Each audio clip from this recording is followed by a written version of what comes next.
블라디미르 푸틴에게 전략적인 실패입니다.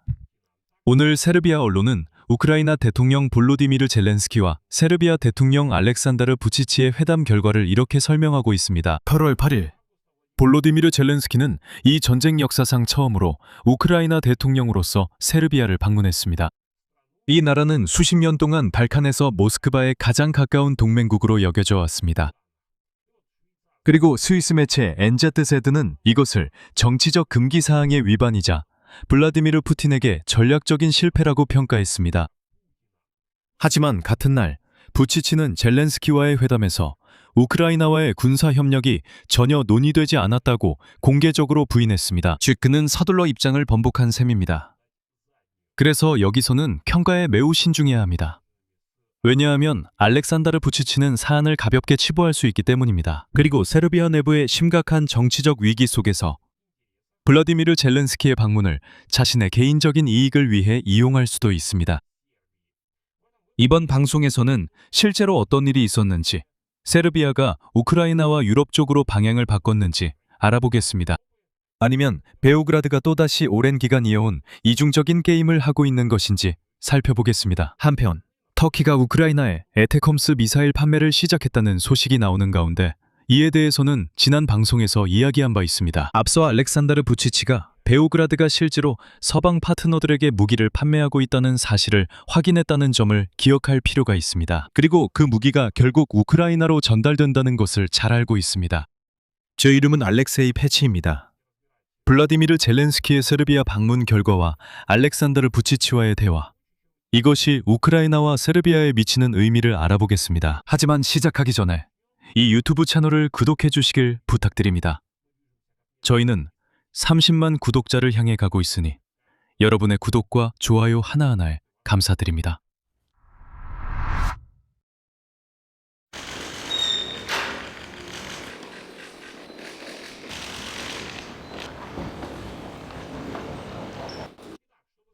자, 이번 방송의 분위기를 바로잡기 위해 오늘 스위스 매체 NZ제가 블라디미르 젤렌스키의 베오그라드 방문을 어떻게 묘사했는지 인용해드리고 싶습니다. 왜냐하면 이 인용문은 시사적이지만 어느 정도 오해를 불러일으킬 수 있기 때문입니다. 인용문입니다. 베오그라드가 모스크바의 최대적을 받아들이기로 한 결정은 정치적 금기를 깨는 일입니다. 부치치가 만남을 발표하면서 분명히 밝혔지만 세르비아는 러시아에 대한 기존 정책을 고수할 것이며 당분간 제재에 동참하지 않을 것이라고 했지만 그는 또한 협력의 잠재력을 강조했습니다. 인용문입니다. 상기시켜드리자면 세르비아는 러시아의 우크라이나 전면 침공이 시작된 이후로 줄곧 모스크바와 서방 사이에서 균형을 잡으려 하고 있습니다.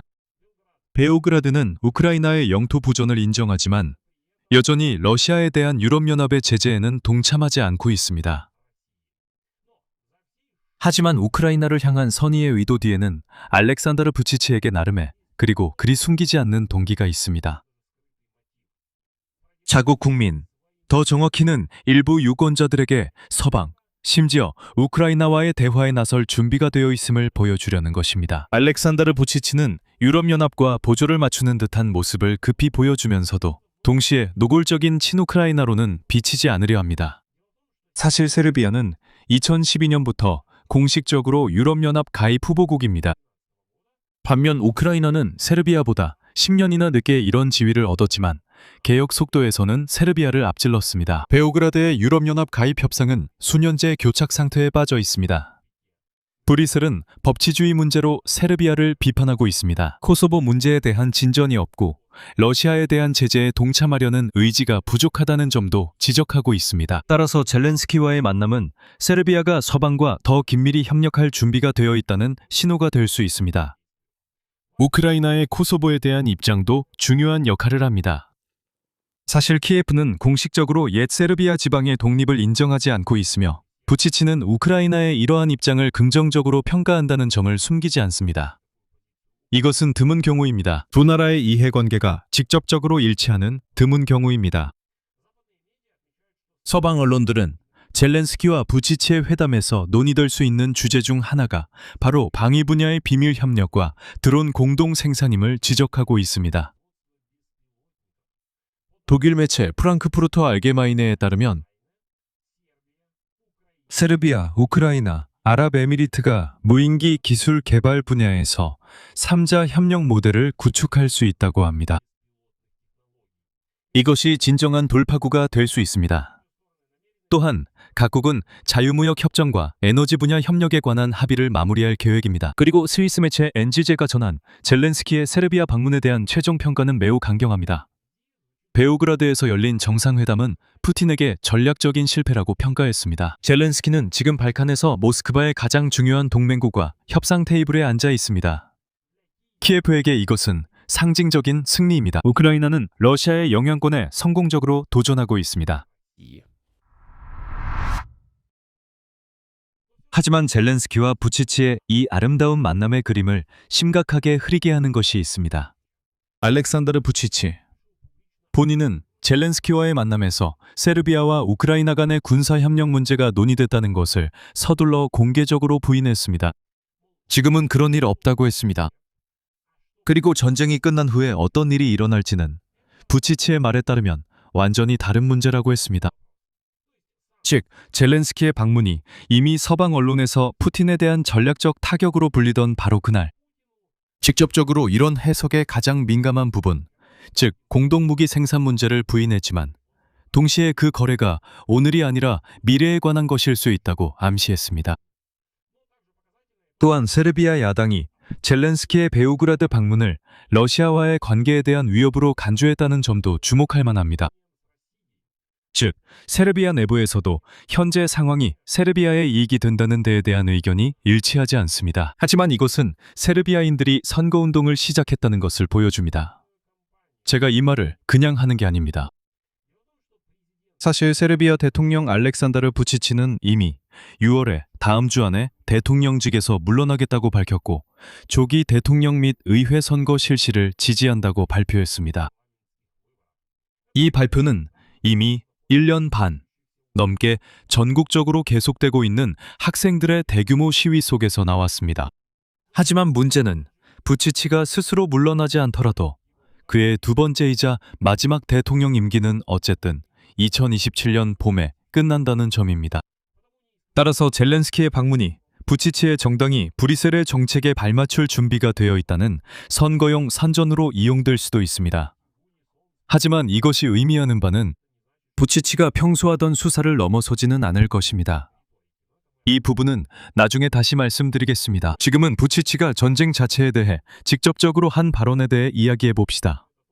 그리고 이 역시 우크라이나 편의 완전히 선 쪽의 수사와는 다릅니다. 젤렌스키와의 만남 이후 부치치는 러시아의 우크라이나 전쟁이 곧 끝날 길이 보이지 않는다고 밝혔습니다. 그는 세르비아와 국제사회가 평화를 추구하고 있다고 강조했지만 자신은 갈등이 곧 끝날 것이라고 확신하지 않는다고 말했습니다. 앞으로 또 한 번 힘든 겨울이 올 수 있습니다.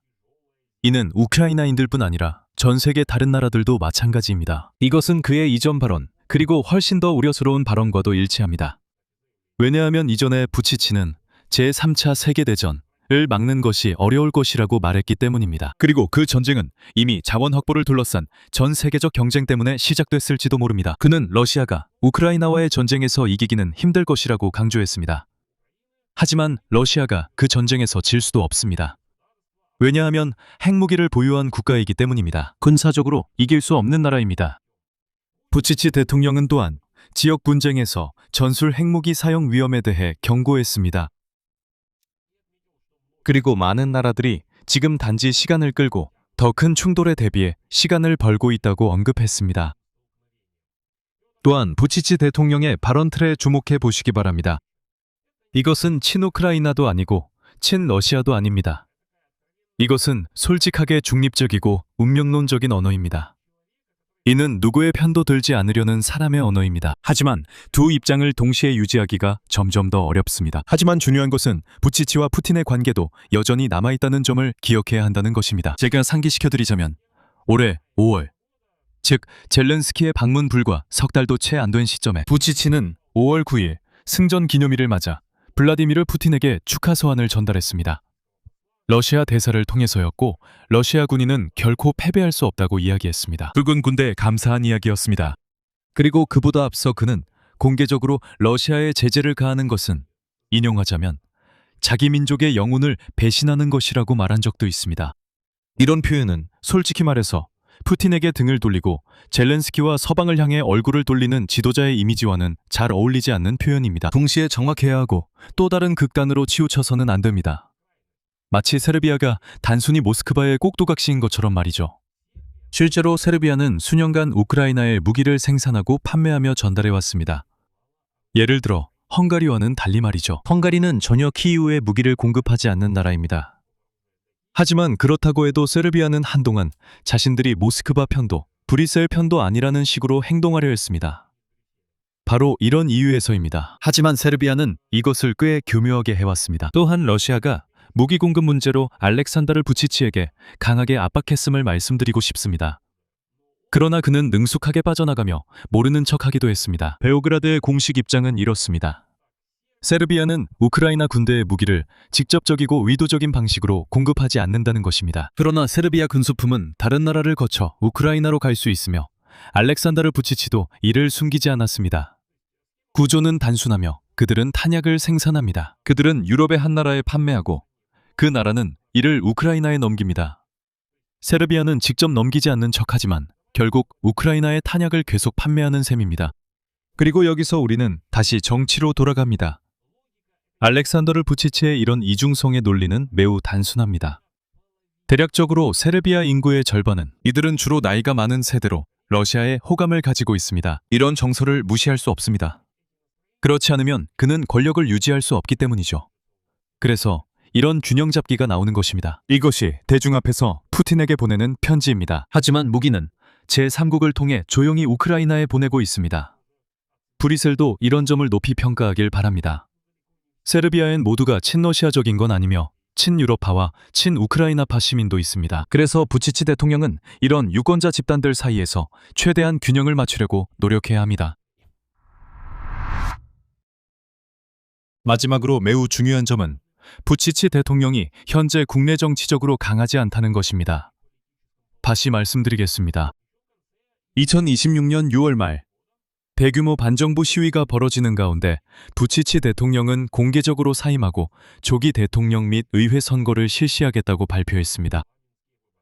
그의 말에 따르면 이는 앞으로 몇 주 안에 이루어질 예정입니다. 제가 다시 말씀드리자면 시위의 공식적인 이유는 철도역에서 발생한 차량 붕괴 사건입니다. 노비사드의 철도역에서 발생한 이 사고로 16명이 목숨을 잃었습니다. 그 후 시위대는 알렉산더르 부치치의 집권 세르비아 진보당을 체계적인 부패와 비효율적인 행정으로 비난했습니다. 당시 역 전체가 그러니까 재건축을 했지만 입구 위의 이 차량은 서류상으로만 수리하기로 결정했습니다. 결국 그것이 무너져서 안타깝게도 16명의 목숨을 앗아갔습니다. 한편 부치치는 자신이 정치에 남아있을 것이며 대통령직에서 공식적으로 물러난 후에도 영향력을 유지할 것이라고 확신한다고 밝혔습니다. 그리고 지금 알렉산더르 부치치는 총리직을 염두에 두고 있습니다. 왜냐하면 더 이상 대통령이 될 수 없기 때문입니다. 두 번의 임기가 끝나기 때문이죠. 그리고 같은 시기에 야당인 녹색, 좌파 전선, 이름이 그렇습니다. 이들은 분명하게 부치치의 사임과 선거가 모두 사회의 관심을 다른 데로 돌리기 위한 것이라고 주장하고 있습니다. 그리고 새로운 정치적 책략을 위한 명분을 만들기 위해서죠. 어떤 면에서는 야당의 말이 맞기도 합니다. 선거는 이미 2026년 가을로 예정되어 있고 부치치 대통령의 공식 임기도 그가 조기 사임하지 않는다면 2027년 봄에야 만료될 예정이었습니다. 어쨌든 어떤 경우든 그가 권력에 남아있을 시간은 그리 길지 않습니다. 여기서 아주 논리적인 결론이 도출됩니다. 고기의 젤렌스키와의 만남은 무엇보다 부치치 자신에게 유리한 것 같습니다. 바로 그가 국내에서 정치적 입지가 매우 불안정한 시점에 말이죠. 서방과 우크라이나에 가까워지려는 상징적인 제스처입니다. 이는 브뤼셀과 러시아보다 유럽 통합을 지향하는 자국 유권자들에게 보내는 신호죠. 부치치가 집권한 세르비아가 올바른 방향으로 나아가고 있다는 것을 보여주는 것입니다. 동시에 그는 같은 날 모스크바와의 실질적인 관계를 희생하지 않고 오히려 이를 공개적으로 확인했습니다. 군사협력을 부인하면서도 핵보유국 러시아의 무적에 대해 이야기했습니다. 즉, 부치치와 젤렌스키의 만남은 상징적인 것입니다. 저는 이것이 신중히 조율된 제스처라고 생각합니다. 네, 이것은 전쟁 중 우크라이나 대통령의 첫 방문입니다. 무역, 에너지, 심지어 미래의 드론 생산 가능성에 대한 논의도 있습니다. 하지만 가장 중요한 문제에 대해서는 아무런 진전이 없습니다. 러시아에 대한 제재는 베오그라드가 여전히 도입하지 않고 있으며 부치치의 발언을 보면 앞으로도 도입할 계획이 없어 보입니다. 그래서 방송 마지막에 이렇게 말씀드리겠습니다. 젤렌스키와의 만남은 무엇보다도 브뤼셀과 자국 유권자들 앞에서 알렉산다르 부치치의 이미지를 위한 수입니다. 세르비아의 실제 지정화 쪽 재편의 시작이 아니라는 것입니다. 여기서 말을 줄이겠습니다. 여러분의 의견과 생각을 이 영상 아래 댓글로 남겨주시고 채널 구독과 알림 설정, 좋아요도 잊지 마세요. 오늘은 여기까지입니다. 건강 조심하시고 모두 안녕히 계세요.